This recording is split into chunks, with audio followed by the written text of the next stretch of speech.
जय हिंद दोस्तों, स्वागत है आप सभी का माझी सर एजुकेशन पर, जहाँ अपन पढ़ रहे हैं 11 2023 के लिए फिजिक्स। तो फिजिक्स में अपन ने अब तक सेंटर ऑफ मास पढ़ने के बाद मोमेंट ऑफ इनर्शिया जड़त्व आघूर्ण वाला टॉपिक स्टार्ट किया था। जड़त्व आघूर्ण वाले टॉपिक में अपन ने डिस्क्रिएट यानी कि बिखरा हुआ द्रव्यमान, बिंदु द्रव्यमान के रूप में जो बिखरा हुआ द्रव्यमान था, एक m1 यहाँ पे, m2 यहाँ पे, m3 यहाँ पे, देख लो m1 m2 m3, ऐसे बिखरे हुए द्रव्यमान का डिस्क्रिएट मास सिस्टम का अपन ने जड़त्व आघूर्ण निकाला था, उसका मोमेंट ऑफ इनर्शिया निकाला था। अब बात करेंगे कि यदि द्रव्यमान वितरण यदि कंटिन्यूज हो, कैसा हो, सतत हो, ठीक है, लगातार, जैसे कि बोर्ड है, फॉर एग्जाम्पल ये बोर्ड है आपके सामने, ये क्या है, सतत यानी कि कंटिन्यूस मास डिस्ट्रीब्यूशन, सतत द्रव्यमान वितरण यानी कि लगातार द्रव्यमान बिखरा हुआ, एकदम लगातार बिखरा हुआ, यहाँ भी है द्रव्यमान, यहाँ भी है, यहाँ भी है, यहाँ भी है, यहाँ भी है, यहाँ भी है, समझ गए। तो एक लगातार रूप से द्रव्यमान बिखरा हुआ है, समझ गए। तो उसका जड़त्व आघूर्ण कैसे निकालेंगे, उसका मोमेंट ऑफ इनर्शिया कैसे निकालेंगे, उसके बारे में आज बात करेंगे। आज की क्लास में अपने यही टॉपिक है। तो देखिए, अब तक अपन ने क्या पढ़ा था कि भाई जो डिस्क्रिएट वाला पढ़ा था, डिस्क्रिएट वाले में क्या करते थे अपन, अभी तक डिस्क्रिएट है जो बिखरा हुआ द्रव्यमान या बिंदु द्रव्यमान, ठीक है, उसमें जैसे कि एक्सेस है ए बी, तो एक मास m1 m2 m3, तो उसके लिए क्या लिखते थे, IAB में I1 + I2 + I3, यानी कि इन तीनों के कारण जो हो रहा है, एक इसके कारण, इसके कारण, इसके कारण, यानी मान लीजिए इसके कारण I1 है, इसके कारण I2 है, इसके कारण I3 है, तो ये तीनों का क्या करते थे, योग करते थे, एडिशन करते थे, सम करते थे, ठीक। तो इसका m1 r1², m2 r2², m3 r3², तो ये आ गया समेशन ऑफ mr²। एक्चुअली में हो क्या रहा है, समेशन, योग, टोटल समेशन ऑफ mr², यानी कि जब कोई बिखरी हुई चीज हो, डिस्क्रिएट हो, बिखरा हुआ, तो उसको क्या करते हैं, जोड़ते हैं, बिखरे हुए को क्या करते हैं, जोड़ते हैं, हमेशा ध्यान रखना। तो ये आ जाएगा mr², समेशन mr²। लेकिन अब अपने पास द्रव्यमान कैसा है, अब देखना, क्योंकि जब समेशन है ना, समेशन से ये होता है बिखरे हुए द्रव्यमान, कोई भी चीज बिखरा हुआ होता है, डिस्क्रिएट होता है, अलग अलग चीजें होती है, उनको जोड़ने के लिए, अगर वही चीज अगर कंटिन्यूस हो, सतत हो, लगातार हो, तो उसको जोड़ने के लिए अपन क्या करते हैं, समाकलन करते हैं। क्या करते हैं, समाकलन, इंटीग्रेशन करते हैं।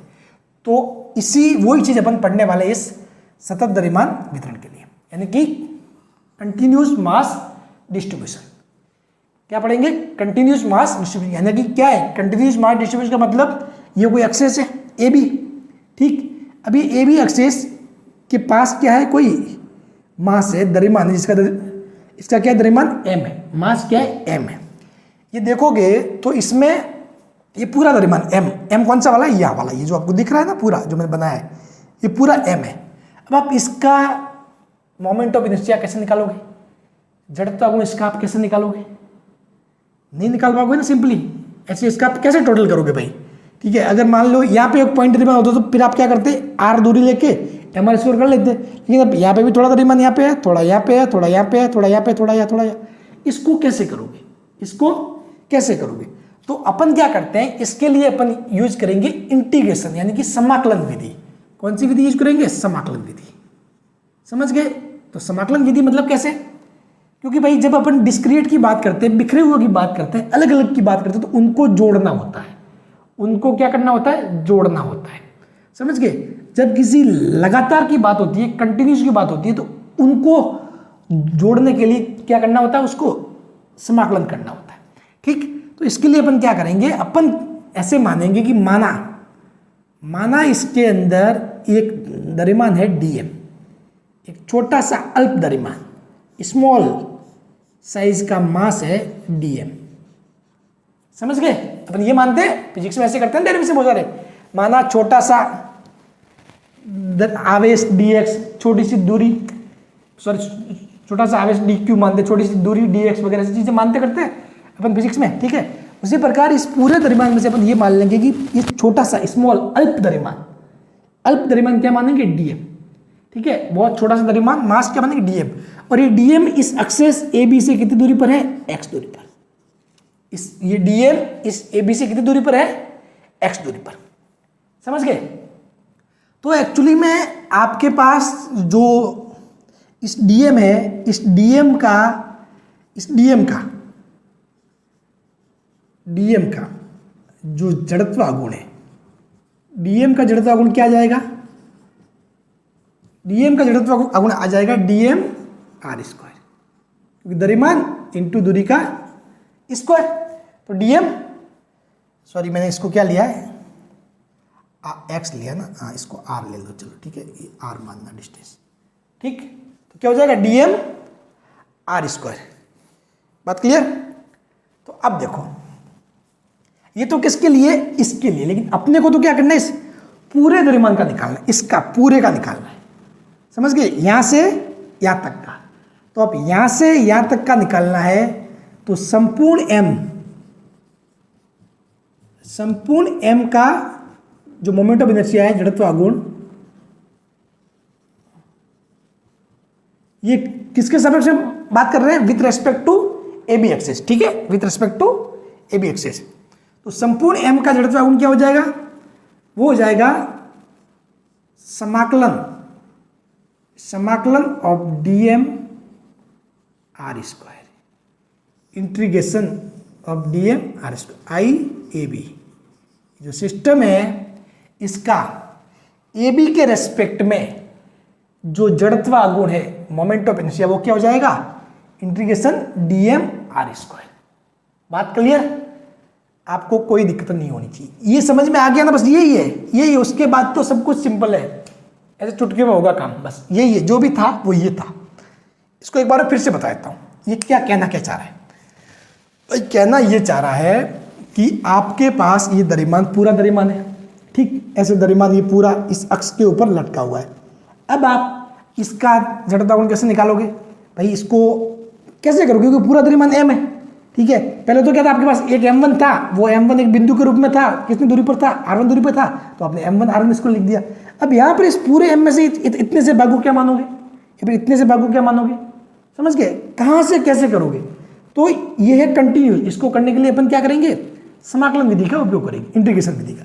तो अपन क्या करते हैं, उसके लिए एक छोटा सा द्रव्यमान मान लिया डीएम, मैंने माना कि इसके अंदर एक छोटा सा द्रव्यमान क्या है, डीएम है, बहुत छोटा सा अल्प डीएम। ये डीएम इस एक्सिस से कितनी दूरी पर है, आर दूरी पर, तो इसका मतलब डीएम का जड़त्व आघूर्ण क्या हो जाएगा, डीएम आर स्क्वायर। बात क्लियर। अब समाकलन एक ऐसी चीज है मैथ्स में, समाकलन एक ऐसा टूल है जो मोस्टली मैथ्स का टूल तो है, मैथ्स का टूल है, लेकिन फिजिक्स में यूज आता है बहुत ज़्यादा, समझ गए, क्योंकि समाकलन नहीं होता तो फिजिक्स के बहुत बड़े बड़े डेरिवेशन या बहुत बड़ी बड़ी चीज़ें नहीं हो पाती, समाकलन से ही सब कुछ पॉसिबल हो पाया है। तो समाकलन क्या करता है, आपके ये डीएम है ना, तो समाकलन अपन जब भी करते हैं तो यहाँ से स्टार्ट होता है, लिमिट यहाँ से स्टार्ट होगा और यहाँ तक जाएगा, और बीच एच से इसका छोटे छोटे DM DM DM DM DM DM DM DM DM जोड़ता जाएगा और इसको पूरा करके इस पूरे का निकालेगा, समझ गए। यानी कि समाकलन सिंपल सा क्या कहता है कि यदि आपको किसी बड़े भाग का कोई बड़ा पोर्शन है, उसमें से उस बड़े पोर्शन में से किसी छोटे पोर्शन का वैल्यू आपको पता है, तो उसका आप इंटीग्रेशन करके, समाकलन करके उस पूरे का वैल्यू आप निकाल सकते हो, समझ गए, छोटा छोटा छोटा छोटा छोटा टुकड़ा करते करते। तो यानी कि ये क्या करेगा, यहाँ से स्टार्ट करेगा समाकलन, यहाँ से छोटा छोटा छोटा DM DM DM DM DM DM DM DM DM ऐसे करते करते करते इन सभी का निकल के पूरे एम का निकल के आपके सामने आ जाएगा, और वो किससे आएगा, समाकलन के फॉर्मूले से, ठीक है, इंटीग्रेशन के फॉर्मूले से। समाकलन आपको सभी को आता है, उम्मीद है, बस थोड़ा बहुत तो आता ही होगा, आपको ज़्यादा डेप्थ में नहीं जाना है, मतलब ठीक है, थोड़ा बहुत, जैसे कि साइन का समाकलन क्या है, कॉस का, ये फिर जो x की घात n है तो x की घात n प्लस 1 अपन, ये ना चीज़ें, ये तो आपको पता है, ठीक है। तो ये हो जाएगा dm, तो लास्ट में देखो dm का जड़त्व आघूर्ण क्या है, dm r स्क्वायर हो जाएगा, क्योंकि ये dm इससे कितनी दूरी पर है, r दूरी पर, तो dm r स्क्वायर। अब अपने को संपूर्ण m का निकालना है, तो हम क्या करेंगे, इसका क्या कर देंगे, समाकलन कर देंगे, यानी कि समाकलन ऑफ dm r स्क्वायर, वो हो जाएगा पूरे का IAB, यानी कि संपूर्ण m का जड़त्व आघूर्ण, संपूर्ण द्रव्यमान का जड़त्व आघूर्ण। बात क्लियर। चलिए अब बढ़ते हैं आगे, यहां पर ये समझने वाली चीजें खत्म होगी, अब करेंगे सीधा न्यूमेरिकल टाइप ही, एक डेरिवेशन करेंगे मस्त वाला। अब देखिए दोस्तों, अब बात करते हैं एक डेरिवेशन की। डेरिवेशन यानी कि मतलब ये समझ लो न्यूमेरिकल ही है, जो अपन ने थ्योरी पढ़नी थी वो तो पहले ही पढ़ ली, ठीक है, एक टाइप से न्यूमेरिकल ही है। उसमें अपन जाए उससे पहले कुछ टर्म्स आती है जिनको लेके बहुत बार कंफ्यूजन रहता है, और कोई आपको सही में क्लियरली बताता ही नहीं, ठीक है, क्योंकि ये चीज़ें बहुत इंपॉर्टेंट मैटर करती है। बहुत बार सतत, समरूप, सम्मित, असम्मित, इंग्लिश में बोले तो कंटिन्यूस, यूनिफॉर्म, सिमेट्रिकल, अनसिमेट्रिकल, क्या चीज़ है इसको थोड़ा बहुत समझ लेते हैं, ठीक है ना, क्योंकि फिजिक्स में आपको पढ़ा रहा हूँ तो मेरा काम है आपको each and every type of doubt clear करना। जो जरूरी है वो सब कुछ बताऊंगा मैं आपको, फालतू की एक भी चीज़ नहीं बताऊंगा, समझ गए, ठीक है। अब पहले तो बात करते हैं सतत। सतत यानी कि देखो, एक तो बिखरा हुआ, देखिए ऐसे डॉट डॉट डॉट, एक चीज़ यहाँ पे, एक चीज़ यहाँ पे, बिखरा हुआ, डिस्क्रिएट। डिस्क्रिएट बिखरे हुए इंग्लिश में क्या बोलते हैं? डिस्क्रिएट। तो बिखरा हुआ मतलब एक यहाँ पे, एक यहाँ पे, एक यहाँ पे, उसको बोलते हैं बिखरा हुआ, डिस्क्रिएट, ठीक है। सतत यानी कि लगातार, कंटिन्यूस। अब जैसे कि बोर्ड है, तो इस बोर्ड के अंदर जो मास है, द्रव्यमान है, वो क्या लगातार है, लगातार, लगातार मतलब, ठीक है। अब वो कोई जरूरी नहीं कि हो सकता है यहाँ पे पतला हो, यहाँ पे मोटा हो, उससे अपने को कोई फर्क नहीं पड़ता। सतत लगातार होना चाहिए, बस इतनी बात है। हो सकता है कहीं पे मोटा भी हो सकता है, कहीं पे पतला भी हो सकता है, ठीक है, कहीं पे बहुत पतला हो सकता है, कहीं पे बहुत ज़्यादा मोटा हो सकता है, समझ गए, उससे अपने को कोई मतलब नहीं। सतत मतलब लगातार होना चाहिए, समझ गए, बात क्लियर, ठीक है। अब समरूप, यूनिफॉर्म। यूनिफॉर्म का मतलब क्या होता है? एक जैसा, यानी कि ये बोर्ड है तो ये एक जैसा है, कहीं पे भी ज़्यादा मोटा नहीं है। ऐसा नहीं कि अगर मान लो यहाँ पे हो गया, यहाँ पे पतला होता, यहाँ पे पतला हो गया, यहाँ पे मोटा होता, यहाँ पे और ज़्यादा मोटा होता, तो वो यूनिफॉर्म नहीं होता, वो नॉन यूनिफॉर्म होता। वो क्या होता? Non uniform. वो क्या बन जाता? नॉन यूनिफॉर्म बन जाता, समझ गए, असमरूप बन जाता। क्या बन जाता? असमरूप, समझ गए। समरूप यानी कि बिल्कुल एक जैसा, जो जितनी मोटाई यहाँ पर है उतनी मोटाई यहाँ पर भी, उतनी मोटाई यहाँ पर भी, उतनी मोटाई यहाँ पर भी, समझ गए, एक तरीके से पूरी चीज़, वो होता है समरूप, यूनिफॉर्म, समझ गए। अगर ऐसा नहीं है तो नॉन यूनिफॉर्म, असमरूप, ठीक। एक आता है सिमेट्रिकल। सिमेट्रिकल मतलब ऐसी आकृति, जैसे कि ये रिंग है, रिंग क्या सिमेट्रिकल, मैं इसको दो पार्ट में, समान पार्ट में डिवाइड कर सकता हूँ, दो समान पार्ट में, ठीक है। अब जैसे कि ये हो गया ऐसा, तो इसको दो समान पार्ट में डिवाइड नहीं कर सकते अपन, ये हो गया अनसिमेट्रिकल, असम्मित हो गया, समझ गए, ये हो गया असम्मित, अनसिमेट्रिकल। सिमेट्रिकल यानी कि जिसको अपन दो समान पार्ट में डिवाइड कर सके, ठीक है। फिर समरूप और असमरूप, यानी यूनिफॉर्म और नॉन यूनिफॉर्म, यानी कि कैसा? समरूप यानी कि देखो ये जैसे कि मार्कर है, ठीक है, तो मार्कर यहाँ से यहाँ तक देख लो, यहाँ से लगाकर यहाँ तक क्या समरूप है। फिर आगे जाके ये देखो, इस थोड़ा सा धस गया अंदर, यहाँ पतला हो गया ना, तो इसको, इस पूरे को देखोगे अगर इतने वाले पार्ट को, तो ये नॉन यूनिफॉर्म, असमरूप है। लेकिन सिर्फ ये जो आपको दिख रहा है पार्ट, वो वाला देखोगे तो वो समरूप है, क्योंकि इसमें सब कुछ एक जैसा है, लेकिन यहाँ आके मामला बिगड़ जाता है। तो इसलिए ये क्या हो गया, पूरा अगर देखोगे तो ये क्या है? असमरूप है, समझ गए, एक जैसा नहीं है। तो बातें क्लियर होगी। डिस्क्रिएट का होता है सतत, बिखरा हुआ सतत, समरूप, असमरूप, सम्मित, असम्मित। इंग्लिश में unsymmetrical, symmetrical, uniform, non uniform, discrete और कंटिन्यूस। बात क्लियर? इसमें तो कोई दिक्कत ही नहीं है, अभी बिखरा हुआ सतत तो इसमें तो कोई डाउट ही नहीं होना चाहिए, ठीक है। सम्मित, असम्मित, इसमें भी कोई डाउट नहीं होना चाहिए, क्योंकि सम्मित मतलब इसको आप दो समान पार्ट में डिवाइड कर सको, समझ गए, जिसमें सम्मिति हो, ठीक है, जिसमें सिमेट्रिकल जैसा चीज हो। और असम्मित यानी कि जो दो समान पार्ट में डिवाइड नहीं कर पाओ, वो असम्मित, इसमें भी कोई दिक्कत नहीं। बात क्लियर होगी। ये भी ये लिख लेना बात साइड में, ठीक है, काम आएगी। फिर समरूप, असमरूप। समरूप यानी कि बिल्कुल एक जैसा, सभी जगह, बोर्ड का ही एग्जाम्पल ले लो, सभी जगह मोटाई समान है तो ये समरूप है। अगर यहाँ से बोर्ड मोटा होता, यहाँ पतला होता, तो वो असमरूप हो जाता। बात क्लियर? चलिए, तो अब बात करते हैं ये लाइन क्या लिखी हुई है।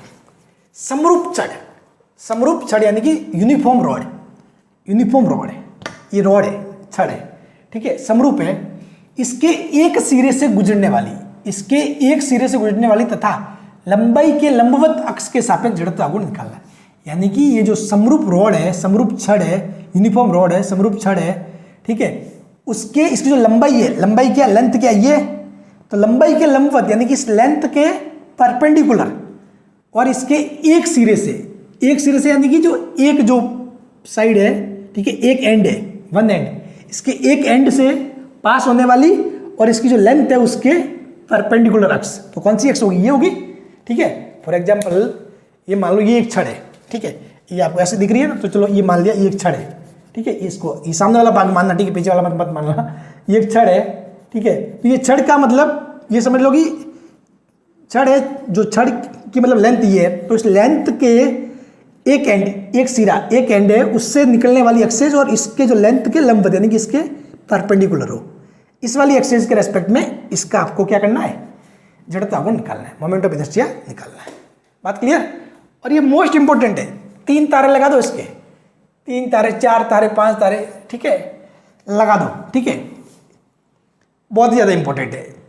जड़ता गुण का एक फार्मूला बनता है इसमें ml²/3, ठीक है, जो आपको याद रखना है, बस रट के रख लेना खोपड़ी में, ठीक है ना। हाँ, बाकी जब मैं पढ़ाऊंगा तो उसके बाद आपको रटने का काम नहीं पड़ेगा, ऐसे ही खोपड़ी में घुस जाएगा आपके।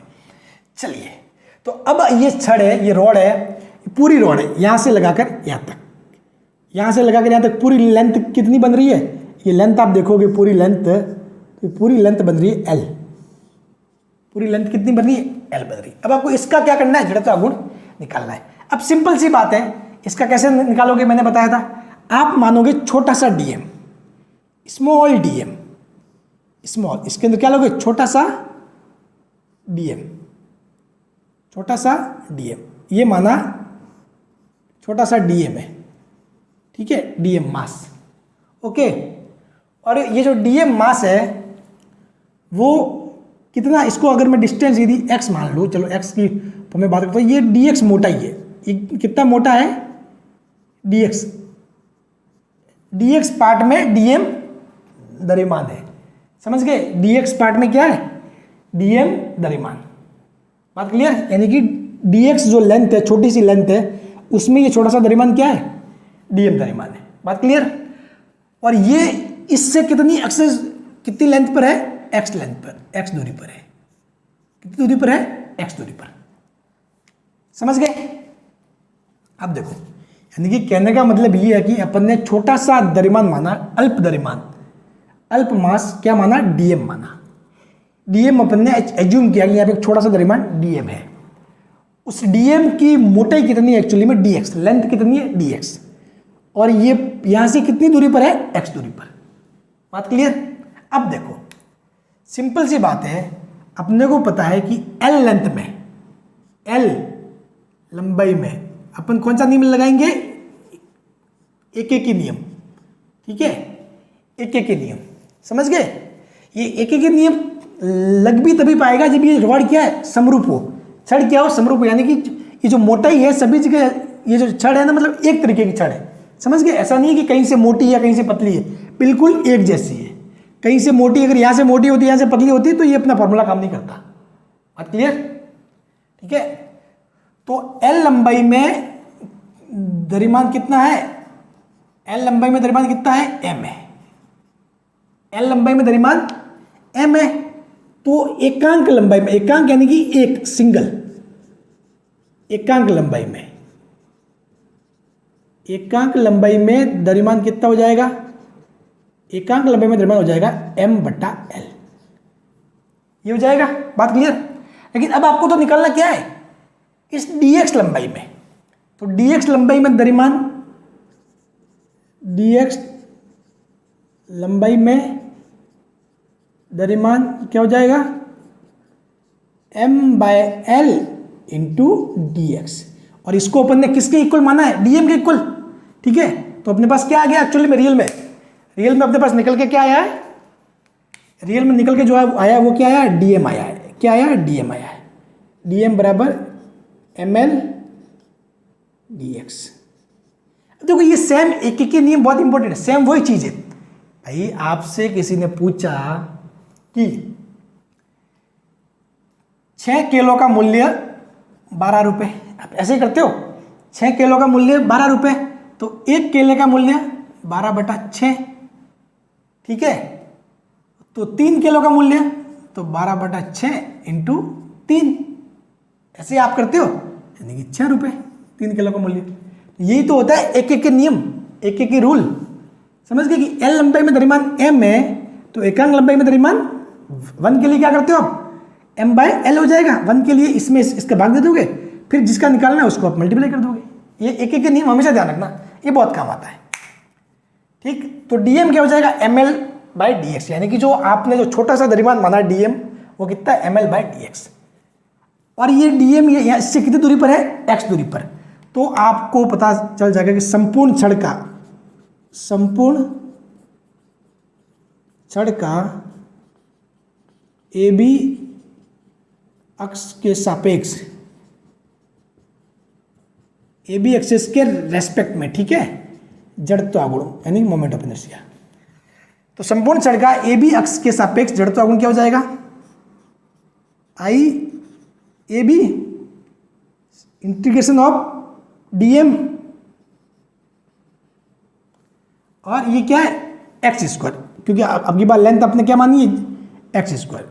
समझ गए, इसको कंफ्यूज मत होना, पिछली बार अपन ने क्या माना था, आर माना था, अब यहाँ पे अपन ने क्या माना है, एक्स माना है। ठीक है, आपकी इच्छा, आप पे डिपेंड करता है। अगर आप इसको आर मानते तो इसको आप डी आर मानना, तो छोटा सा डी आर, समझ गए। आप चाहो तो वाई भी मान सकते हो, इसको वाई मान लिया, इसको डी वाई मान लिया, ये आपकी इच्छा पर डिपेंड करता है। ठीक, कुछ भी मानो। तो संपूर्ण छड़ का ए बी एक्स के सापेक्ष जड़त्वागुण क्या हो जाएगा, डी एम एक्स स्क्वायर। अब देखो यहाँ से डीएम की वैल्यू क्या है, डीएम की वैल्यू आप देखोगे तो एक्चुअली में ये है m by L D x into x square, ये गुणा है, ठीक है, गुणा का निशान, D x into x square. अब आप पूरे को सेट करोगे, सेट करके लिखोगे तो m और l तो क्या है, कांस्टेंट है।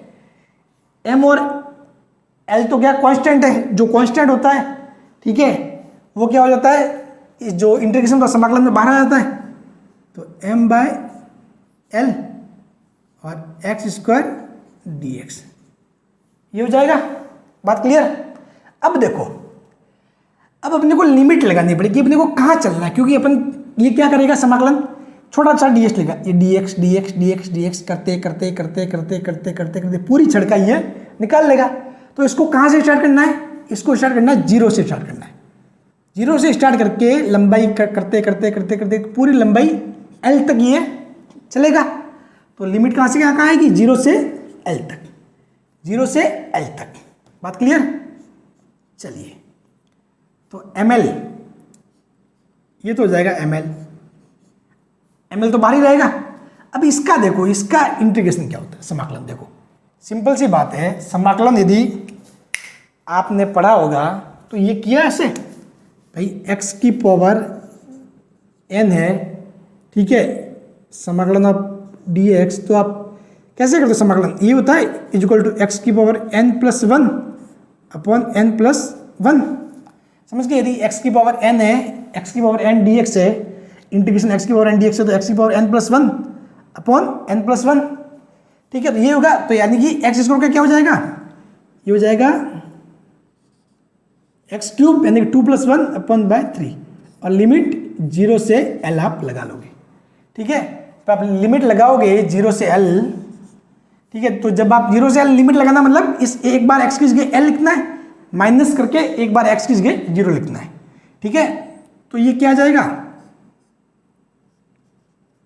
एम बाय एल, और ये हो जाएगा एक बार एल लिख दिया तो L cube by three minus एक बार एक्स जीरो लिख दिया, जीरो बाय थ्री। तो रियल में क्या आ गया, ये लास्ट में जाके एम, ये देखो एल क्यूब है, नीचे एल है, तो कट जाएगा M L square by three. ये फॉर्मूला खोपड़ी में बिठा लेना, M L square by three, इसका क्या जाएगा, ये फॉर्मूला ध्यान रखना, भूलना मत, M L square by three. बस, अगर आपको ये डेरिवेशन भी समझ में नहीं आया ना, कोई दिक्कत नहीं, समझ गए। इस फॉर्मूले भी याद रखोगे, इसको भी अगर याद रख लोगे तो भी काम हो जाएगा, समझ, क्योंकि एग्जाम में आपको डेरिवेशन करने का नहीं पूछा जाएगा, साफ बात है। ठीक है, मैं आपको टाइम देके समझा रहा हूँ, बहुत धीरे धीरे एक एक चीज़ समझाइए, समझ गए, ताकि उसके बाद आपको कंफ्यूजन नहीं आना चाहिए कहीं भी। क्योंकि जब मैं न्यूमेरिकल जब करवाऊंगा तब फिर मैं इतना टाइम नहीं लूँगा, फिर मैं उतना, आपको पता है 2022 में मैंने न्यूमेरिकल करवाया, तो न्यूमेरिकल करवाने में मैंने इतना टाइम नहीं लिया था, क्योंकि सारे बेसिक कॉन्सेप्ट मैं यहाँ पर डिस्कस कर लेता हूँ, समझ गए। ड्यूरिंग न्यूमेरिकल टाइम में अपन सिर्फ प्रैक्टिस करेंगे, हाँ थोड़ा बहुत कुछ ऐसा कॉन्सेप्ट आएगा तो जरूर बताऊंगा, बाकी अपन मोस्टली फिर अपन फास्ट प्रैक्टिस पे फोकस करते हैं। तो M L square by three, यानी कहने का मतलब ये है कि आपको यदि कोई पूछे कि यदि इसके बारे में, ये कोई एल लेंथ की रॉड है, छड़ है, उसका मास एम है, और ये कोई एक्सेस दे दी कि इसके रेस्पेक्ट में आपको क्या करना है, जड़त्व आघूर्ण निकालना, मोमेंट ऑफ इनर्शिया निकालना। तो अगर ये दे दे, ठीक है, इन दोनों के रेस्पेक्ट में, इसके रेस्पेक्ट में देखो या इसके रेस्पेक्ट में देखो, क्या आएगा ml²/3, ml²/3। ये बात खोपड़ी में बिठा लेना, दोनों के लिए लिख लेना, दोनों डायग्राम बना के, ये O या फिर ये O। यदि लेंथ L है, द्रव्यमान M है, लेंथ L है, द्रव्यमान M है, दोनों ही केस में इसका जड़त्व आघूर्ण क्या हो जाएगा, ml²/3। क्या हो जाएगा, ml²/3। याद रखना, खोपड़ी में घुसा लेना। चलिए बढ़ते हैं आगे। अब देखिए नेक्स्ट डेरिवेशन, ये भी बहुत ज़्यादा इंपॉर्टेंट है, इस पे भी एग्जाम में सवाल ऐसे कैसे आ जाएगा, ठीक है। ये भी फॉर्मूला आपको याद रखना है, इसका आएगा ml²/12। बताते हैं क्या करना आपको, ठीक है। अब ये क्या कह रहा है कि छड़ के मध्य बिंदु से गुजरने वाली अक्ष तथा लंबाई के लंबवत अक्ष के सापेक्ष जड़त्व आघूर्ण ज्ञात कीजिए। कहने का मतलब ये रोड है पूरी, जिसकी लेंथ क्या है, L है, और जिसका मास क्या है, M है। अब लास्ट टाइम तो अपन ने क्या किया था, ये जो एक्सेस थी इस साइड वाली, जो एक एंड से पास हो रही थी और इस लेंथ के परपेंडिकुलर थी, लंबाई के लंबवत, या तो यहाँ से पास हो रही थी या फिर यहाँ से मान सकते हो, दोनों केस में बात वही आएगी ml²/3। लेकिन अब की बार कहाँ से पास हो रही है, मध्य बिंदु से, सेंटर पॉइंट से, ये सेंटर पॉइंट से पास हो रही है छड़ के। तो इस केस में आपके जड़त्व आघूर्ण क्या होगा। अब देखो सिंपल सी बात है, इस पूरे का द्रव्यमान क्या है, M है। देखो बहुत बार क्या होगा एग्जाम में, आपको ये दिया हुआ नहीं होगा कि समरूप है या असमरूप है, यानी कि यूनिफॉर्म है या नॉन यूनिफॉर्म है। अगर कुछ भी दिया हुआ नहीं है ना, तो आप यूनिफॉर्म मान के चलो, समरूप मान के चलो, समझ गए। तो ये छड़ क्या है, समरूप है, ठीक है। यहाँ पर लिख भी लो, यहाँ पर समरूप, यूनिफॉर्म, ठीक। तो साफ बात है, टोटल मास M है, तो ये सेंटर पॉइंट है, मध्य बिंदु, यानी कि इस साइड लेंथ क्या जाएगी, L/2, इस साइड लेंथ क्या जाएगी, L/2, ठीक। इस साइड का द्रव्यमान क्या जाएगा, M/2, इस साइड का द्रव्यमान क्या जाएगा, M/2, समझ गए। अब टोटल जो जड़त्व आघूर्ण है वो आपको निकालना है इस छड़ का पूरे का। तो आपके पास यदि आप देखो ना, तो ये दो केस बन गए। पिछली बार आपने जो निकाला, मैंने बताया था कि इस वाले को भूल जाओ, तो एक केस तो ये वाला बन गया, इसमें एक्सेस इस साइड है, छड़ इस साइड है। अगर इसको भूल जाओ तो एक ये वाला केस बन गया। अब दोनों ही केस में क्या है, फॉर्मूला सेम आता है, समझ गए। फॉर्मूला सेम ही है ना, कि भाई आपसे कोई ये पूछे कि इस छड़ का निकालो, तो भी क्या हो जाएगा, ml²/3। आपसे कोई ऐसे पूछे कि इसका निकालो, तो भी क्या हो जाएगा, ml²/3। शर्त ये है कि ये लेंथ, सॉरी द्रव्यमान M, लेंथ L, द्रव्यमान M और लेंथ L हो तो ये आ जाएगा। तो आपको क्या करना है, इस पूरे का निकालना। तो इसका मतलब अब क्या करोगे, इसको दो पार्ट में ले लो, ठीक है। इसका टोटल IAB क्या जाएगा, I फर्स्ट पार्ट और I सेकंड पार्ट। यदि मान लो इसको फर्स्ट पार्ट मान लो, इस वाले भाग को फर्स्ट पार्ट मान लो, इस वाले भाग को सेकंड पार्ट मान लो, तो I1 + I2, समझ गए। इसका निकाल के और इसका निकाल के दोनों को आपस में जोड़ देंगे, ये कर देंगे अपन, ठीक है।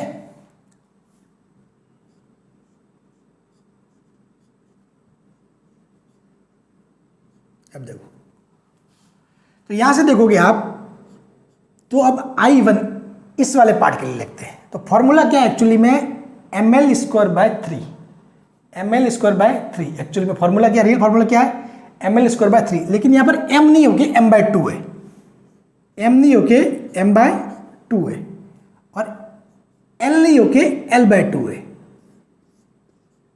बात क्लियर। फॉर्मूला क्या होता है, ml²/3, लेकिन यहां पर m नहीं होके m/2 है और l नहीं होके l/2 है। बात क्लियर, कोई दिक्कत नहीं, सेम टू सेम इसके लिए भी होगा, m/2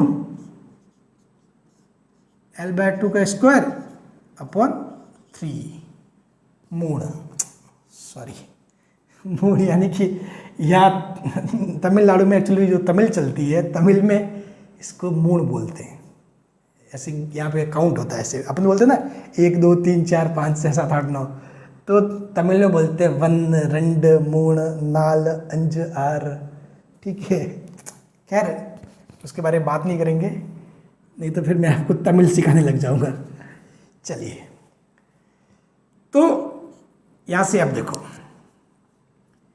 इसको सॉल्व करोगे तो कितना आएगा, ये हो जाएगा, देखो ये 3 है, ये 3 है, यानी कि ये पूरा का पूरा 2 बार आ रहा है, ये सेम टू सेम 2 बार आ रहा है। ठीक है, तो मैं इसको क्या लिख सकता हूँ, 2 इंटू, यहाँ लिख रहा हूँ, ठीक है, बोर्ड थोड़ा छोटा पड़ रहा है, 2 इंटू m/2 के 2 बार, इसलिए मैंने ऐसे लिख दिया भाई, ऐसे ही ना, x + x 2x, सेम वही चीज़ है, m/2 इंटू L²/4/3।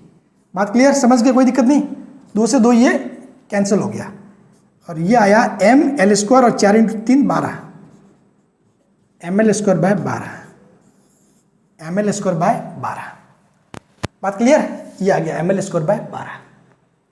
अब आपको खोपड़ी में बिठाने वाली बात क्या है, दिमाग में ऐसे चिपका के रख लो, ठीक है, और आप यदि बिल्कुल डेडिकेटेड रह के यदि तैयारी कर रहे हो ना, तो भाई मुझे नहीं पता सभी के घर में कैसी कंडीशन है, सभी के पास पढ़ने के लिए सेपरेट रूम है या नहीं है, लेकिन कुछ भी कहो भाई, घर में आप घर की कोई भी दीवार हो, आप जहाँ बैठ के पढ़ते हो वहाँ आसपास कोई दीवार तो होगी, ठीक है, दीवार नहीं होगी तो कुछ ना कुछ तो ऐसा चीज़ होगा जहाँ कुछ चिपका सको, तो इन फॉर्मूलों को चिपका देना वहाँ पे, ऐसे पेपर टेप के पेपर बना के उन फॉर्मूलों को लगा लेना, क्योंकि फॉर्मूले आपको याद रखें, क्योंकि हर बार आप डेरिवेशन करने नहीं बैठ सकते, कुछ चीज़ें आपको माइंड में रखना जरूरी है, समझ गए, और उनको ऐसे देखोगे ना तो चिपक जाएगा माइंड में, क्योंकि मैंने आपको सब कुछ चीज़ें समझाई है, ऐसे कोई बिल्कुल से ऐसे नहीं कि फॉर्मूला रटाया है, समझाया है चीज़ें कहाँ से आई है, कैसे आई है, तो आपके लिए इतना मुश्किल नहीं होगा, बस ऐसा सामने रखोगे तो दिन में 2 बार दिख जाएगा ना, अपने आप खोपड़ी में घुस जाएगा, आपको कोई टाइम वेस्ट नहीं करने का, सही बता रहा हूँ, बिल्कुल भी, ठीक है। तो चलिए अब देखो, मैं आपको इंपॉर्टेंट चीज़ बता देता हूँ। एक तो जब ऐसा केस हो, ये रॉड हो, ठीक है, ये m हो, ये l लेंथ हो, तो क्या हो जाएगा mL²/3, समझ गए। सेम दूसरा केस, यदि ऐसा हो, ये एक्सेस है, ठीक है, ये m है, ये l है, तो भी क्या हो जाएगा mL²/3, ठीक है। और यदि कोई ऐसा हो, सेंटर पॉइंट से पास हो रही हो लाइन, ठीक है, ये पूरा का पूरा, ये पूरी छड़ी के मास m है, लेंथ l है, तो क्या हो जाएगा ये mL²/12, mL²/12, ये लिख के रख लेना, खोपड़ी में बिठा लेना, बिल्कुल माइंड में फिट कर लेना, समझ गए। चलिए अब करते हैं 2 मस्त न्यूमेरिकल। अब देखिए बोर्ड पे 2 मस्त न्यूमेरिकल है, क्वेश्चन नंबर 1 एंड 2। पहले इसको करते हैं। ये क्या कहता है, 24 kg 24 kg एवं 50 सेंटीमीटर की छड़ के एक सिरे से गुजरने वाली तथा लंबाई के लंबवत अक्ष के सापेक्ष जड़ता गुण ज्ञात कीजिए। यानी कि 24 kg मास एवं 50 सेंटीमीटर लेंथ की एक रॉड है, उसके एक एंड से पास होने वाली एक्सेस और उसके लेंथ के क्या बोलते हैं, लेंथ के जो परपेंडिकुलर अक्ष है, लेंथ के परपेंडिकुलर, और उसकी जो एक क्या बोले एंड है, उससे पास होने वाली जो अक्ष है, उसके रेस्पेक्ट में आपको मोमेंट ऑफ इनर्शिया निकालना है। यानी कि सिंपल सी बात है, कहने का मतलब ये कह रहा है, ये क्या कह रहा है, ये इसकी बात कर रहा है कि यदि ये बेसिक फार्मूला कि टोटल कितना है 24 kg, लेंथ कितनी है ये 50 सेंटीमीटर, तो इस एक्सेस के रेस्पेक्ट में आपको जड़ता गुण निकालना है, इसके रेस्पेक्ट में, ठीक है, लंबाई के लंबवत और इसके एक एंड से पास होने वाला। तो फॉर्मूला क्या आपको पता है, mL²/3, mL²/3, नो डाउट इसमें, ठीक। अब देखो m कितना दिया हुआ है 24, ओके नो प्रॉब्लम, ये 1/3 ऐसे ले लिया। l कितना है, l एक्चुअली में 50 सेंटीमीटर दिया हुआ है, तो आपको इसको क्या करना पड़ेगा, मीटर में बदलना पड़ेगा। तो सेंटीमीटर को मीटर में बदलने के लिए क्या करते हैं, 100 से भाग करते हैं, यानी कि ये हो जाएगा 1/2 मीटर, 1/2 मीटर, तो यानी कि ये 1/2 का स्क्वायर हो जाएगा। क्या हो जाएगा, 1/2 का स्क्वायर। तो यहाँ से देखो 24 इंटू 1/3 इंटू 1/4, 2 का क्या हो जाएगा 4, तो 4 3 12 और 12 दूनी 24, यानी कि 2, कितना हो जाएगा 2 kg into metre square, 2 kg into metre square. क्या जाएगा आपका इसका जड़त्व आघूर्ण। समझ गए? m की जगह 24 रख गया, 24/3 हो गया 8।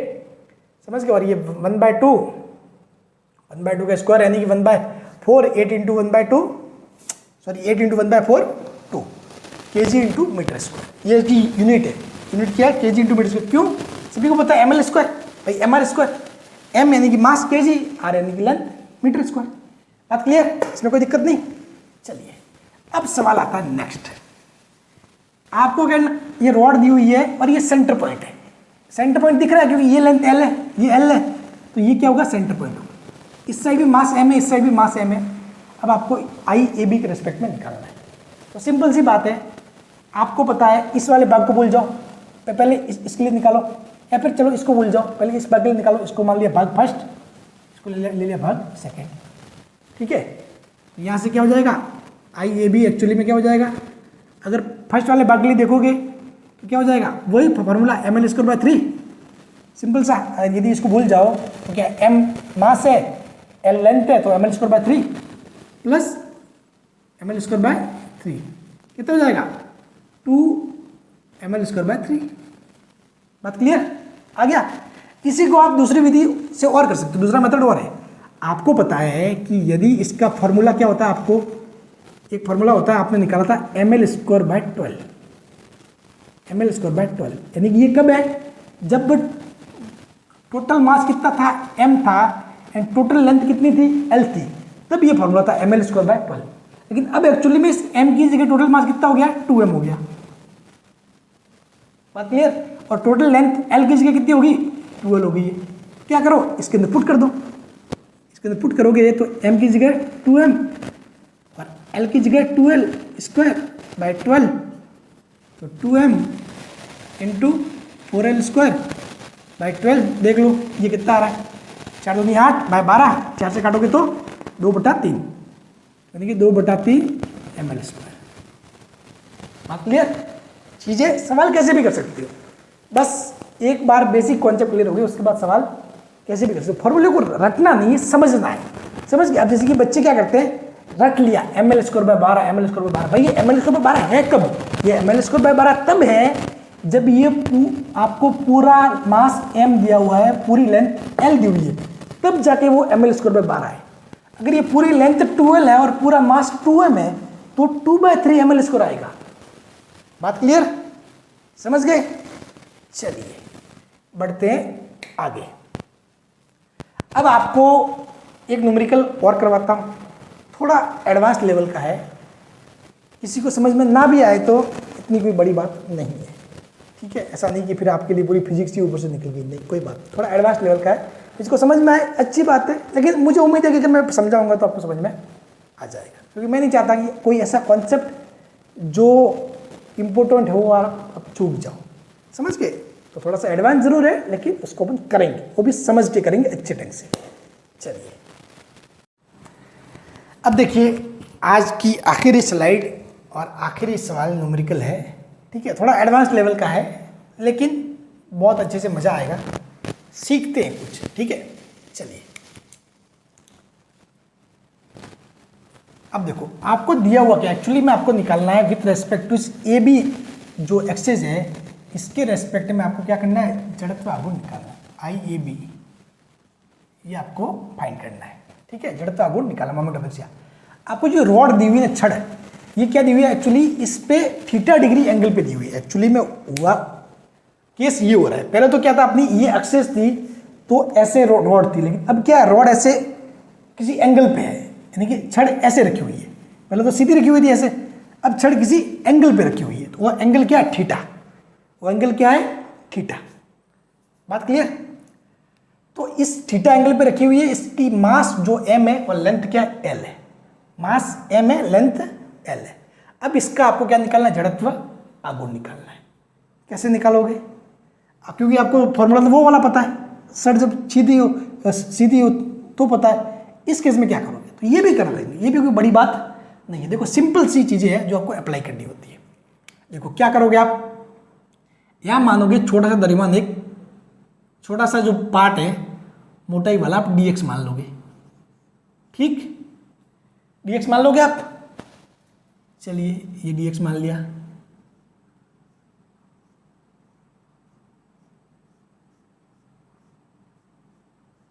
ठीक है, और आपने माना कि इस dx की मोटाई कितनी है, सॉरी इस dx में जो द्रव्यमान है वो कितना है, dm, मास कितना है, dm, यानी कि dx मोटाई का एक टुकड़ा मान लोगे इस छड़ का dx, और उसका जो द्रव्यमान है मास कितना है वो dm मान लोगे। बात क्लियर? अब ये यहाँ से कितनी दूरी पर मान लोगे, ये माना कि इस छड़ से कितनी दूरी पर है, x दूरी पर, कितनी लेंथ पर है, x लेंथ पर। ठीक, तो सिंपल सी बात है, इस dx में छोटा सा जो dm है वो कितना हो जाएगा, अपन ने जो पहले किया था पिछले सवाल में, dm एक्चुअली में कितना होगा, dm हो जाएगा वही m/l इंटू dx। इसमें कोई दिक्कत नहीं, अपन ने पहले भी किया लास्ट, जब लास्ट अपन ने किया था, जब सवाल जब छड़ ऐसे थी तब किया था ये m/l dx। ठीक है, तो छोटा सा dm कितना हो जाएगा, m/l, यानी कि एकांक लेंथ में, सिंगल लेंथ में इंटू dx लेंथ में कितना है, m/l dx, तो ये हो जाएगा dm। समझ गए? अब आपको निकालना है पूरी छड़ का, इस पूरी छड़ का, तो इंटीग्रेशन करोगे तो वो आएगा एक्चुअली IAB, समाकलन ऑफ, अब देखो dm इंटू गुणा में क्या आएगा, ये सबसे बड़ी बात है। अब देखो गुणा में आपके हमेशा दूरी, लेंथ अपन कौन सी लेते हैं, इस एक्सेस से लंबवत दूरी लेते हैं, परपेंडिकुलर। समझ गए? इस एक्सेस से लंबवत दूरी लेते हैं, जैसे कि अपन ऐसे ही एक्सेस थी, एक द्रव्यमान m1 था और जो r लेंथ थी वो क्या थी, इससे लंबवत लेते थे। समझ गए? तो अपन ये x नहीं लेके यहाँ पे अपन मान लेंगे r। क्या मानेंगे यहाँ पर, एक r। मैंने माना कि ये r डिस्टेंस से ये जो dm है, इस जो एक्सेस से कितनी लेंथ दूरी पर है, r दूरी पर, क्योंकि अपने को ये वाली डिस्टेंस देखनी होती है, लंबवत, परपेंडिकुलर। समझ गए? तो आप dm इंटू r स्क्वायर लिखोगे। बात क्लियर? क्योंकि ये dm है, ये dm छोटा सा द्रव्यमान है, वो इस AB एक्सेस से कितनी दूरी पर है, r दूरी पर, ना कि ये दूरी लोगे आप। समझ गए? अपने को ये दूरी नहीं देखते, मैंने बताया था ना, क्योंकि अपन जब भी चीज़ें करते थे ऐसे, ये AB एक्सेस है, ये m है, तो एक्चुअली में अपन क्या देखते थे, अगर ये लेंथ r है तो अपन mr स्क्वायर, ये r क्या था, लंबवत, ये r क्या था, लंबवत, परपेंडिकुलर, ये r क्या था, परपेंडिकुलर। तो आपको ये परपेंडिकुलर लेना है, लंबवत ही लेना है। समझ गए? ऐसे वैसे कुछ भी लेंथ आपको नहीं लेनी। ऐसा नहीं होगा कि ये x ले लिया तो ये mx स्क्वायर, नहीं, ऐसा नहीं, ये लेंथ आएगी। लेंथ क्या आएगी, लंबवत दूरी, ये वाली दूरी, mr स्क्वायर। तो यहाँ पर भी क्या आ जाएगा, ये dm है छोटा सा, तो ये r है, तो ये dm r स्क्वायर। बस काम हो गया, खत्म, बस सवाल हो गया। ठीक है? आप कहोगे सर कैसा हुआ, देखो मैं बताता हूँ। अब आपको पता है भाई ये थीटा है, ठीक है। अब ये पूरा एक जो त्रिभुज बन रहा है, ये जो इस त्रिभुज से आपको यदि ये वाली इस r और x में संबंध निकालना हो, r और x में संबंध निकालना हो तो आप निकाल सकते हो। ठीक है, निकालते कैसे हैं, लाल कक्का लंब बटा कर्ण, लाल कक्का आपने पढ़ा है ना, लाल LL कक्का लंब बटा कर्ण क्या होता है, साइन थीटा, लंब बटा कर्ण साइन थीटा। तो थीटा के सामने वाला लंब क्या है, r है, और ये जो कर्ण है, कर्ण वो क्या है, x है, इक्वल क्या हो जाएगा, साइन थीटा, यानी कि r इक्वल क्या हो जाएगा, x sine theta, r equal क्या हो जाएगा, x साइन थीटा। बात क्लियर? या तो ऐसे कर सकते हो, या फिर दूसरा तरीका और है भाई, यदि ये थीटा है तो ये एक्चुअली में क्या हो जाएगा, 90 माइनस थीटा, क्योंकि ये तो 90 है, ये क्या हो जाएगा 90 माइनस थीटा। तो एक्चुअली में ये ऑटोमेटिकली क्या हो जाएगा, x 90 माइनस एक्चुअली। देखो मैं ठीक बताता हूँ, आपने फोर्स जब पढ़ा होगा चीज़ें, फोर्स वाला, ठीक है, जब एफ ऐसे पढ़ते थे तो थीटा, तो ये वाला पार्ट क्या मानते थे, एफ कॉस थीटा, पास वाला कॉस थीटा में, दूर वाला एफ साइन थीटा। समझ गए? जब आप इसको दो पार्ट में तोड़ते थे, ठीक है, तभी इसीलिए थोड़ा सा आपको वेक्टर पढ़ाना जरूरी है, क्योंकि ये चीज़ें वेक्टर में बातें वहाँ क्लियर हो जाती है। ठीक है, मैं आपको वेक्टर पढ़ाऊंगा, एक दो क्लास लूँगा, ठीक है, अभी जल्दी 4-5 दिन में मैं लेने वाला हूँ क्लास है, ठीक है। और वो एक क्लास नहीं, मतलब 3-4 क्लास लेनी पड़ेगी ताकि आपको बहुत सारी चीज़ें क्लियर हो जाएगी फिजिक्स की। तो एफ, तो ये पास वाला होता है एफ कॉस थीटा, दूर वाला बन जाता है एफ साइन थीटा, ये पार्ट हो जाते हैं ऐसे। समझ गए।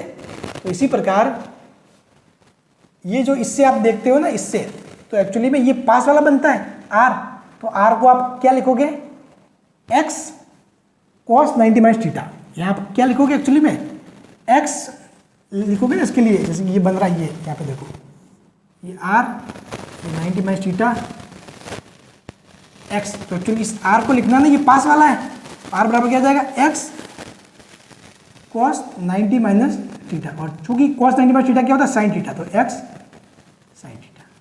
समझ गए, ये ऐसे भी कर सकते हैं। यहाँ पर दूसरा तो आपको तरीका पता है, लाल कर्का वाला जो अपन त्रिभुज के अंदर करते हैं अप्लाई, वैसे कर सकते हो। तो आर इज टू कितना जाएगा, एक्स साइन थीटा। बात क्लियर। चलिए बस खेल खत्म है, यहाँ से कोई आगे कोई बड़ी बात नहीं है। आई ए बी, अब देखो डी एम की जगह लिख लो M by L T X, और आर स्क्वायर की जगह, सॉरी आर की जगह क्या है, एक्स साइन थीटा, तो स्क्वायर करोगे तो X square sine square theta. बात क्लियर। अब देखो ये चीज तो आपको पता है ना, साइन स्क्वायर थीटा और साइन थीटा स्क्वायर में फर्क होता है। तीन चीजें होती है, एक तो होता है साइन स्क्वायर थीटा, एक होता है साइन थीटा स्क्वायर, एक होता है साइन थीटा पूरे का होल स्क्वायर। समझ गए। तो एक्चुअली में साइन थीटा पूरे का स्क्वायर तो होता है एक्चुअली साइन स्क्वायर थीटा। ये और ये दोनों सेम है, ये और ये दोनों सेम है, जबकि ये अलग चीज है। ये क्या कह रहा है, ये कहता है एक्चुअली में इसका मतलब होता है साइन थीटा का स्क्वायर अंदर। समझ गए।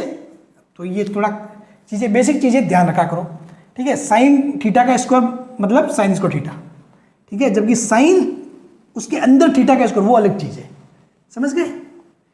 चलिए तो यहां से आप देखोगे तो जो कांस्टेंट है वो बाहर आ जाएगा, तो m बाहर आ जाएगा, l बाहर आ जाएगा, और इसी प्रकार साइन स्क्वायर थीटा बाहर आ जाएगा।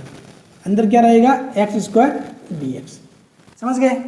अब एक्स स्क्वायर डी एक्स, इसका आपको करना है समाकलन, और लिमिट कहाँ से कहाँ तक जाएगी, लेंथ वही 0 से स्टार्ट हो रही है लेंथ और l तक जा रही है, लंबाई पूरी l है, 0 से l। जब आप समाकलन करोगे तो एक्चुअली में जब सॉल्व करोगे तो ये आ जाएगा वही ml स्क्वायर बाय 3 फॉर्म में आएगा ये यानी कि ml स्क्वायर बाय 3, और साथ में गुणा में क्या आ जाएगा आपकी बार, साइन स्क्वायर थीटा और आ जाएगा। ml square by 3 sign square theta क्या जाएगा, ml square by 3 sign square theta. अब देखो ये तो आगे आपके इसके, अब यही अगर छड़ को मैं अगर सीधी कर लूँ, ये छड़ ऐसे, इसको मैं ऐसे कर लूँ, तो ये एंगल कितना बन जाएगा थीटा, ऐसे होते ही 90 बन जाएगा। तो यहाँ पे लिखो साइन 90, साइन 90 कितना होता है, 1 होता है। जैसे ही ये 1 हुआ, ml स्क्वायर बाय 3 जो पहले था वो आ गया। बात क्लियर। चलिए अब इसको करने का एक शॉर्ट तरीका भी है, ठीक है। शॉर्ट तरीका एक्चुअली में क्या है, वो एक्चुअली में ऐसे होता है, इसका भी मैं बता देता हूँ आपको थोड़ा बहुत।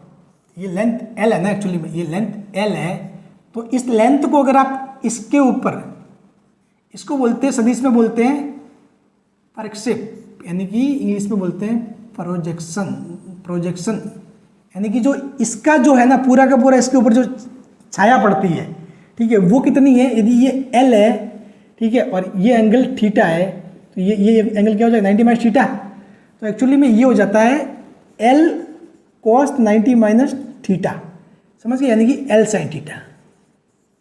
ये क्या बन जाता है, L साइन थीटा, यानी कि कुल मिला के ये केस ऐसे बन जाता है कि ये कोई छड़ है, ठीक है, जिसकी लंबाई कितनी है, L साइन थीटा है, और द्रव्यमान कितना है, m है। तो देख लो फॉर्मूले में रख लो, m L स्क्वायर बाय 3, जबकि L की जगह क्या है, L साइन थीटा, तो L square sine square theta. ये होता है शॉर्ट तरीका, ठीक है, समझ गए। अब देखो शॉर्ट तरीका खैर समझ में आए नहीं आए, उसके पीछे इतना भागने का काम नहीं है, लेकिन फिर भी ध्यान देना, ये भी अच्छी बात ही है, मोस्टली आपको समझ में आ जाएगा ये कॉन्सेप्ट। बाकी ये तो समझ में आएगा आपको कैसे मान के किया, बिल्कुल नॉर्मल तरीके से, जो नॉर्मल जो मेथड है उससे, तब जाके ये आया।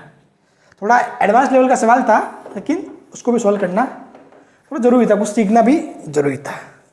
तो आज की क्लास में न्यूमेरिकल इतना ही, टाइम बहुत ज़्यादा हो गया है, ठीक है, मुझे भी सोना है, 12:10 हुई है, ठीक है। मैंने कहा था कि हाँ मैं आपको दिखाऊंगा एक दिन, देखो व्यू दिखा देता हूँ आपको थोड़ा सा। देखो 12:10 हुई है, मतलब अभी देखो ये देखो बाहर का व्यू दिखाता हूँ मैं आपको।